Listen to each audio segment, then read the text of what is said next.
My name is Carol Sloan Bookbinder. I'm an artist, and like many artists who live in New Orleans, I work as an arts educator and arts administrator.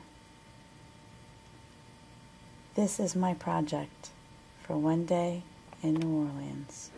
I live in New Orleans, Louisiana, in the French Quarter. I moved to the Quarter after Katrina. My mid-city apartment was destroyed in the floods that followed the levee failures. I live in the Quarter, but I work in several parishes: Orleans, Jefferson, St. Bernard, Plaquemines. All of these parishes are considered part of the greater metropolitan New Orleans area.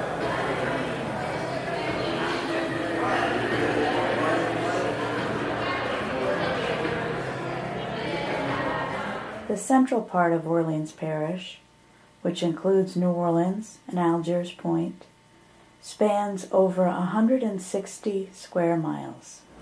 The part of the quarter where I live is the commercial district. I live here with my husband and our son, just 4 blocks off Jackson Square. This is my neighborhood. This is all part of the French Quarter.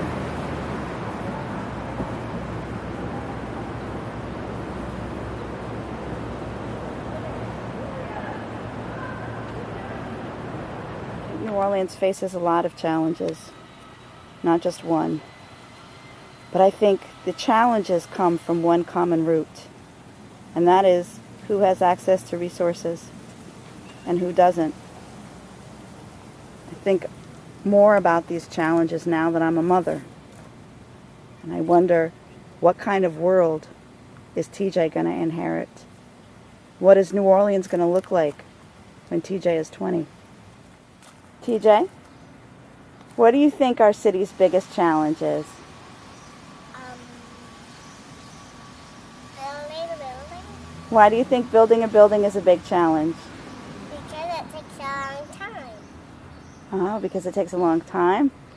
Can you think of any other challenges that we have to deal with in New Orleans? Yeah, war. This is India McDougall, and India grew up in New Orleans, and she has seen firsthand some of the challenges that face our city. Could you tell us a little bit about what your neighborhood was like when you grew up? I grew up in a very rough neighborhood during the time when people were being robbed for material possessions, and sometimes it would cause them to lose their lives. I remember an incident over a starter jacket, and a starter jacket is just a jacket with like NBA and NFL team logos on them, and they were really expensive. And I remember Rob, my uncle's closest friend, he was walking up the street, and we had just gone inside, and he was leaving our house. We were telling him bye, and all of a sudden we heard gunshots, and we attempted to come to the doorbell. Of course, my mom wouldn't let us, and the next day we overheard them saying that Rob had been killed over a starter jacket. And then you It was a Chicago Bulls starter jacket. I still remember it. And you also told me about a friends that you knew that all had the same name, that all died on the same. They're actually related to my daughter. They're 3 generations of Marvins. They were all murdered on Apple and Eagle in the Holly Grove neighborhood, and the last one, the last Marvin who was murdered in, I believe it was 2011. He was 19 years old, and at the time he had a 1-month-old son who's also named Marvin. And since then, his mother and her family have moved to suburban areas to protect him from what they consider a generational curse. The program that I work for serves alternative schools in Orleans Parish, St. Bernard Parish, and Jefferson Parish. The majority of my students have been expelled. Many of them don't know that they have something that they can contribute. They don't know that they have potential. They don't know that there's another way of doing things that's different from the way that they already know. My youngest students are 6 years old. They've been expelled for a variety of reasons. Bringing drugs to school, bringing a weapon to school, or getting into a fight. My students are on the brink of promise. They're at a crossroads.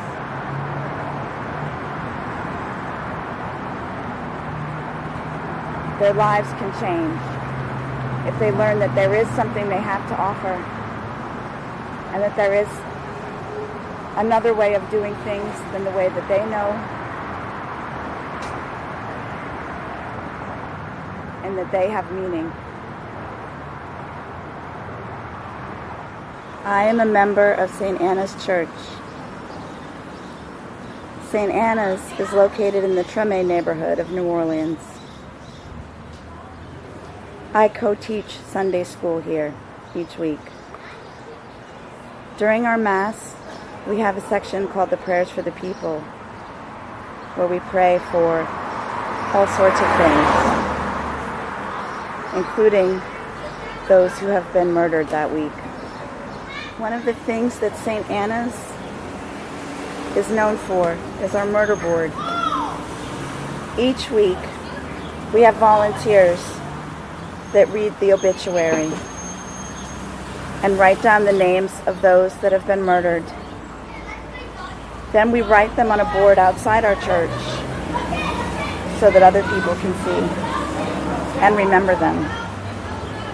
We've been doing it for several years. We've been doing it because all of these people had families. All of them had somebody who cared about them. All of them had someone who loved them.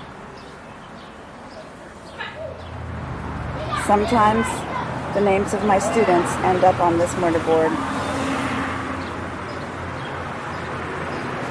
My students who attended alternative schools. My students who were on the brink of promise. Hi, my name is Danielle Armstrong. I am a citizen of New Orleans, Louisiana. I'm not writing to inform you that violence is a problem. I'm writing you so that you can get the idea through your head that the problem of violence in our city needs to be solved. I've lost 4 close friends and 2 relatives to crimes of violence. During 2007, my stepfather was murdered on the corner of Jackson Avenue in front of his car wash business. This was my first time experiencing that actually in my face. It's hard to see someone you're close to dead, not coming back. After his murder, justice was never served. On August 11, 2010, Trevon Tanner, my friend since 2004, was killed on his porch on Diabity Street in downtown New Orleans. In 2011, Latrell Tucker was murdered on Aubrey Street, 2 blocks away from Diabity. Again, justice was never served. In 2012, Oscar Charles was walking his little sister to the bus stop and was murdered on Republic and Durgeon Walk. Justice wasn't served. This year, Nolan Apofilo was murdered on Chippewa, Washington Avenue. Once again, justice was not served. Besides my stepfather, these boys were like brothers to me.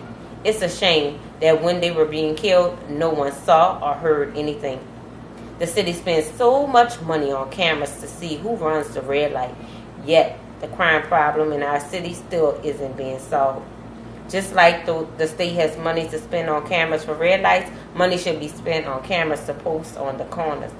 All my life, I've grown up in rough areas in our city. I currently stay in the uptown area, and sometimes it's not even safe to sit on your own porch.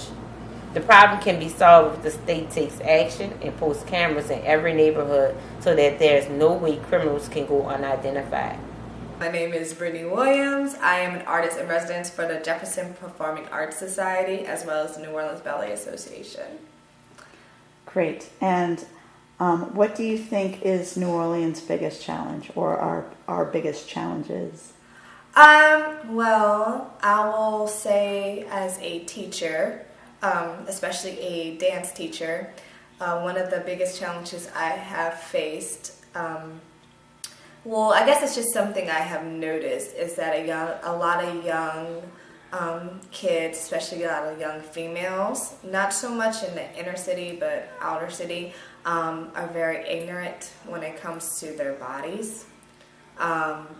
I think kids are not aware of the things that they're putting into themselves or out.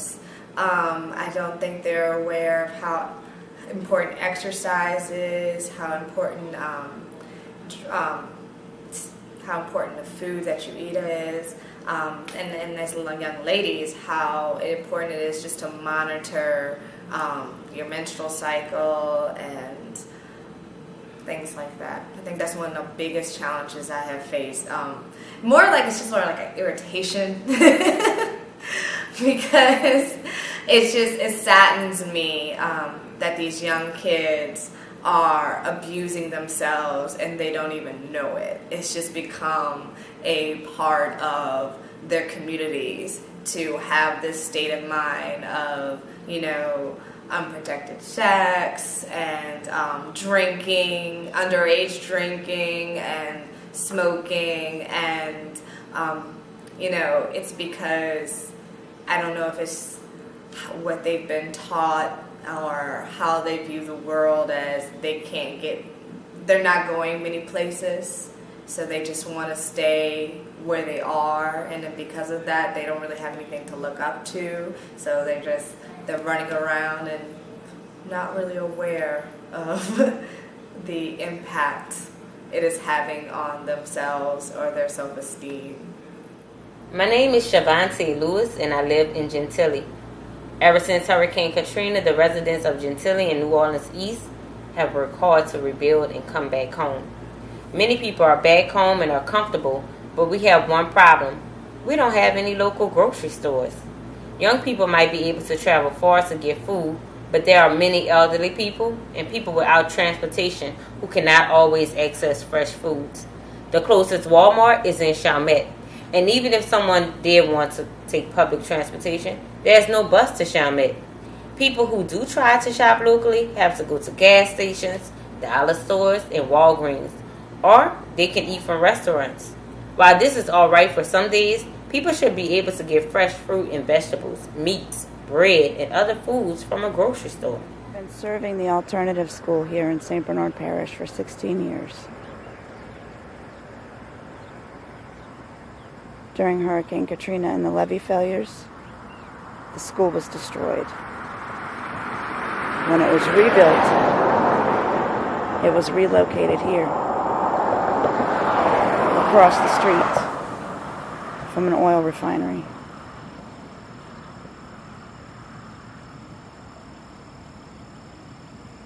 Oil refineries and chemical plants exist all around the outskirts of Orleans Parish. And in many cases, it's out of sight, out of mind. So many things are interconnected. A good portion of the natural gas and oil used by the rest of the country comes from the Gulf states. It's extracted and then transported down the Mississippi River, which traverses 2/3 of the country.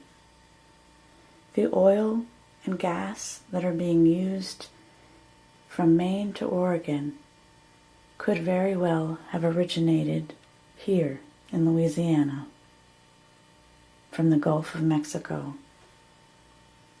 Oil and natural gas from the Gulf might be powering lawnmowers, gas grills, motorboats, motorcycles, SUVs, station wagons, and electric companies all across the United States.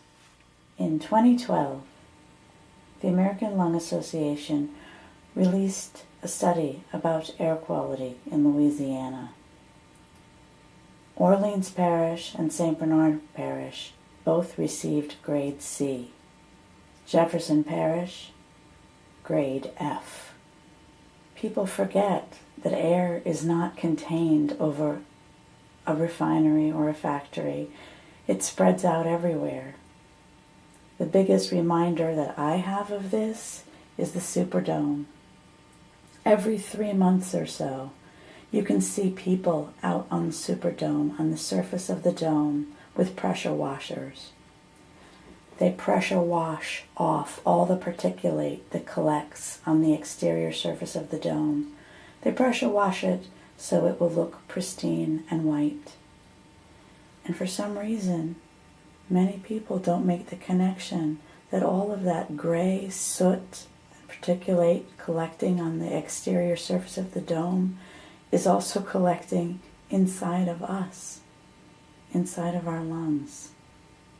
Many people I know, including family members, have chronic coughs that get better and then come back, but never seem to go away completely. During the BP disaster, students and teachers at this St. Bernard school had oil washing up on their front lawns. One of the teachers I partnered with would jokingly refer to her house as oil-front property. During the BP disaster, when my son and I would go to City Park, we could tell when they were putting out the dispersants. You could smell it. You could smell it from the Gulf all the way to City Park.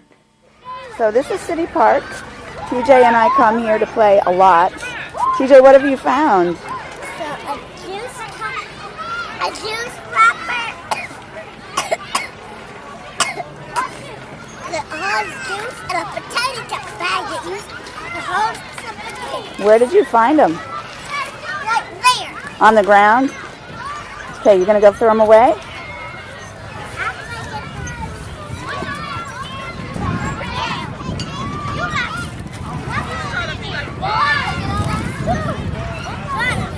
Gonna go throw them away?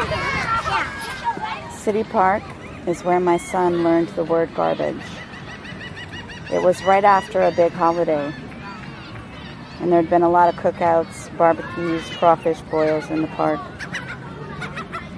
And we came here and it looked pretty much like it does right now. And he asked me what all that stuff was. And I said it was garbage. So then, for the rest of the day, every time we would find a plastic bag or a bottle or a styrofoam cup, he would say, "Look, Mama, garbage." Trash. What did you find? A wrapper. Where was it? Candy. Where was it? On the ground right there next to the woods. It was going to blow in the water. One of the things that we love about City Park is how much there is to do here. There are playscapes to play on, trees to climb, animals to feed in the bayou, and a big field to play on. City Park is home to many different types of animals. Several different bird species, like this blue heron here, reptiles, and mammals. We've seen anhinga, cormorants, pelican, ibis, egret, seagull, several different kinds of ducks, geese, even an alligator last summer, and they had to put up warning signs because it was swimming around right here in the bayou, right across from where the playground is. One of the things that drew me to New Orleans was how in the middle of this urban environment, there was so much green space. My mid-city apartment was 5 blocks from where this park is, and I would just spend a lot of time here when I lived in mid-city. I believe in the beauty of this city, and I also believe that it's important for those of us who believe in its beauty to make it beautiful.